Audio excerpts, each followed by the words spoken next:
Alhamdulillah, alhamdulillahilladzi an'ama alaina bisyahri Ramadan wa an'ama alaina bimadrasati kubra wa tarbiyati uzma li abna'il Islam. Al-Iridul Jalali wa ashhadu anna sayyidana wa nabiyyana Muhammadan abduhu wa rasuluh alladzi ja'ana bil bayyinati wal huda lisairil anam. Allahumma shalli wa sallim wa barik ala sayyidina wa habibina Muhammad wa sallim tasliman katsira. Amma ba'du, fa ya ibadallah, usi nafsi awalan wa afdalan wa usikum bi taqwallah. Illaha haqqa tuqatih wallahu yuhibbul muttaqin. Ma'asyiral muslimin, salat tarawih merupakan salah satu salat sunnah yang khusus ditunaikan pada bulan Ramadan. Sebagaimana namanya yang berasal dari bahasa Arab, yaitu roha, yang berarti rehat atau tenang atau nyaman atau lepas dari kesibukan. Salat tarawih mestinya menjadi salat yang tenang, menjadi sarana meraih ketenangan dan melepas kesibukan. Namun dalam prakteknya, salat ini seringkali ditunaikan dengan cepat dan terburu-buru karena mengejar jumlah rakaat tertentu. Sebagaimana diketahui, salah satu rukun salat adalah membaca surah Al-Fatihah.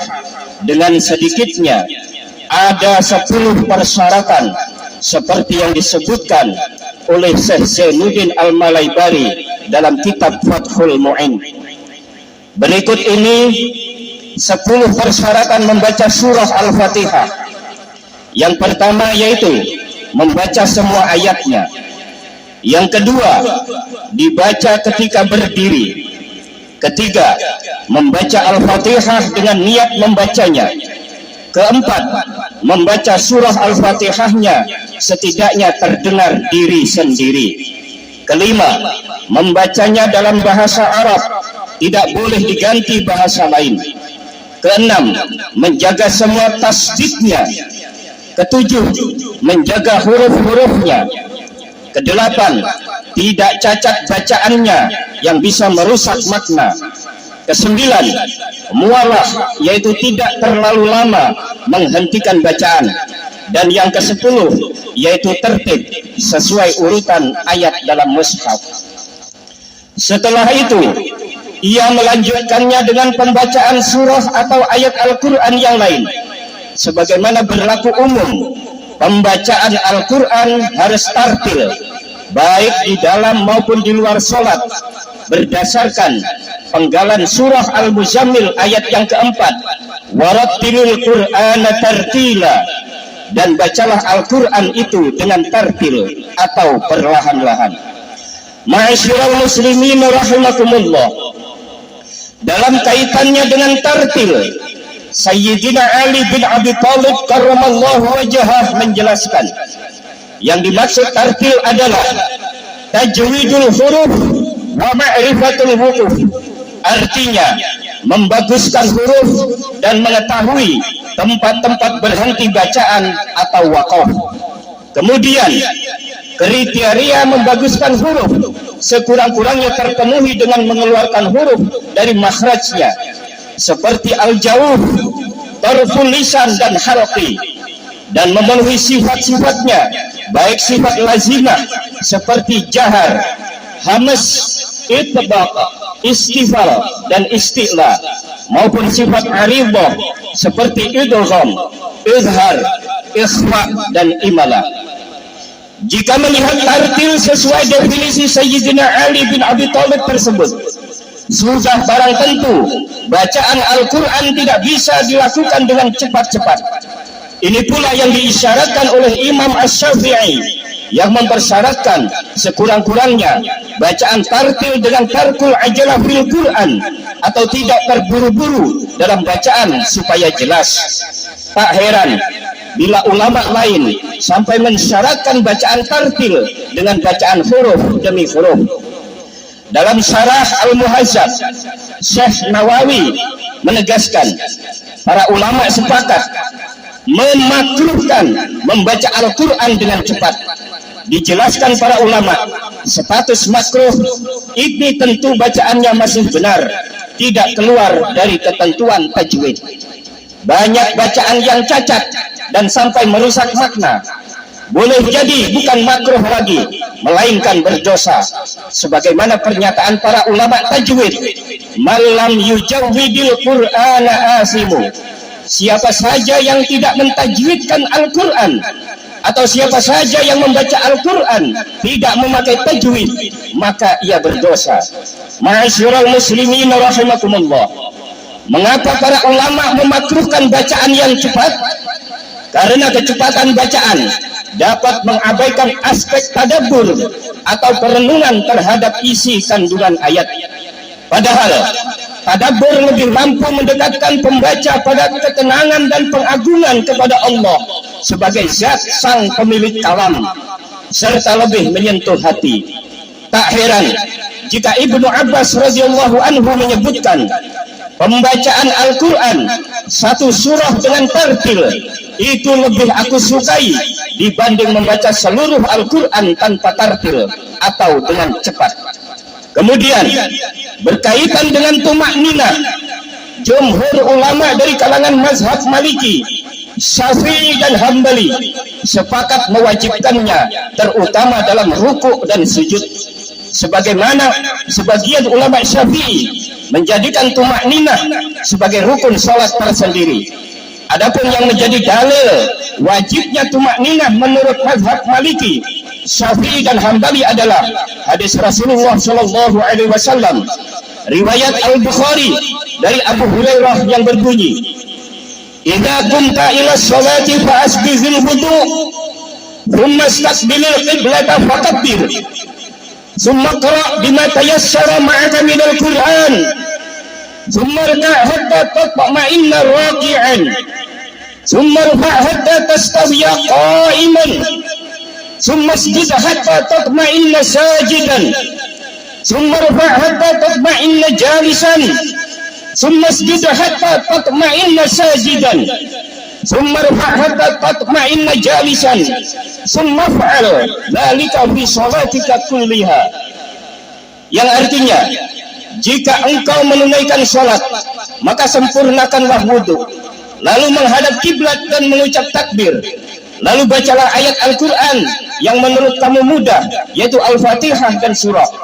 Lalu rukuklah hingga rukuk dengan tumakninah, lalu angkatlah kepala hingga berdiri dengan tegak, lalu sujudlah hingga sujud dengan tumakninah, lalu bangkitlah hingga duduk dengan tumakninah, lalu sujud kembali hingga sujud dengan tumakninah, lalu bangkitlah hingga duduk dengan tumakninah. Kemudian lakukanlah semua itu dalam seluruh salatmu. Hadis riwayat Ahmad. Ma'asyiral muslimin rahimakumullah. Secara umum, segala sesuatu yang dilaksanakan secara terburu-buru atau tergesa-gesa termasuk perbuatan tercela. Terlebih lagi saat seorang hamba menghadap Allah ketika salat. Rasulullah bersabda, "Al-anatu minallah wal ajalatu minasyaitan." Sifat hati-hati atau waspada itu datangnya dari Allah, sedangkan tergesa-gesa atau terburu-buru itu adalah godaan setan. Sebenarnya sholat tarawih atau sholat umum lainnya yang dilakukan seseorang dengan terburu-buru masih dianggap sah secara fikih selagi tidak melanggar rukun dan syarat sahnya sholat. Namun hal tersebut tergolong perbuatan tercela dalam agama. Seyogyanya sholat tarawih dikerjakan dengan penuh ketenangan, karena ibadah yang dilakukan dengan tergesa-gesa memiliki dua efek yang buruk. Efek pertama yaitu rusaknya rukun qauliyah. Rukun qauliyah dalam sholat mencakup takbiratul ihram, surah Al-Fatihah, membaca tasyahud akhir, membaca sholawat dan salam. sudah menjadi keharusan bacaan-bacaan yang termasuk rukun sholat tersebut dibaca dengan baik dan benar sesuai dengan kaidah-kaidah ilmu tajwid. Terburu-buru dalam sholat tarawih dapat berakibat fatal kepada rusaknya bacaan-bacaan rukun sholat tersebut. Salah satunya ketika membaca surah Al-Fatihah, maka jika seandainya seorang imam saat tarawih kemudian bacaan Al-Fatihahnya terburu-buru dan terjadilah wahan jali atau kesalahan yang jelas, maka sholatnya tidak sah dan haram bagi makmum mengikutinya. Maka bagi makmum tersebut mufaraqah atau memisahkan diri dari imam. Efek buruk yang kedua adalah hilangnya tumakninah. Dikutip dari kitab Sahih Bukhari dari sahabat Abu Hurairah bahwasanya Rasulullah Shallallahu Alaihi Wasallam pernah memerintahkan salah satu sahabatnya untuk mengulang kembali sholatnya lantaran sholatnya tidak disertai dengan tumakninah. Bahkan sahabat tersebut mengulangi sholatnya sampai 3 kali. Lantas berapa lama ukuran tumakninah yang dikehendaki? Imam Ibnu Hajar Al-Asqalani dalam kitabnya Fathul Bari syarah kitab Sahih Bukhari menyebutkan ukuran tumakninah menurut mazhab Syafi'i ada 2 pendapat. Yang pertama, berdiam sejenak pada gerakan tersebut walaupun sangat minim atau sangat sebentar. Yang kedua, minimal seukuran membaca 1 kali tasbih, yaitu subhanallah. Ma'asyiral muslimina hafizakumullah. Salat tarawih artinya salat yang tenang, maka raihlah ketenangan dalam salat. Dan yang tak kalah penting, intisari dari salat adalah kekhusyuan dan taqarrub ilallah, yakni mendekatkan diri kepada Allah. Namun kekhusyuan salat sepertinya akan sulit. Kekhusyuan salat akan sulit diraih bila mana dilakukan dengan terburu-buru. Al-Imamul Ghazali pernah berkata, orang yang salat tanpa khusyuk dan tanpa kehadiran hati bagaikan mempersembahkan hewan besar kepada sang raja, namun hewan itu sudah menjadi bangkai. Wallahu a'lamu bishawab. Demikianlah khutbah pada pertemuan Jumat kali ini. Semoga Allah mencurahkan taufik dan hidayahnya kepada kita sehingga kita bisa meningkatkan mutu dan kualitas amal ibadah kita khususnya dalam salat. Amin ya rabbal alamin. Alhamdulillah wassalatu wassalamu ala sayyidina rasulillah sallama. Faya ibadallah usikum wa nafsi bitaqwallah faqad fazal muttaqun. Wa idza quri'al Qur'an fastami'u lahu wa ansitu turhamun. A'udzu billahi minasy syaithanir rajim. يا أيها الذين آمنوا إذا نودي للصلاة من يوم الجمعة من يوم الجمعة فاسعوا إلى ذكر الله وذروا البيع ذلكم خير لكم إن كنتم تعلمون.